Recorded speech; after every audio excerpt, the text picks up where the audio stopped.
Mga tamang oras ng pagparunda ng kalapati ay depende sa ilang salik, tulad ng edad, kondisyon ng kalapati, at kondisyon ng panahon.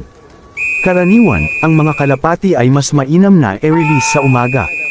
Narito ang ilang dahilan. Number 1. Panahon. Madalas, mas kalmado ang panahon sa umaga, kung kaya't mas madaling mag-navigate ang mga kalapati.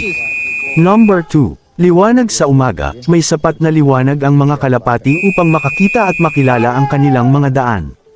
Number 3. Pagod. Hindi sila gaanong pagod sa umaga kumpara sa hapon, kapag maaaring nahirapan na silang mag-flight sa maghapon.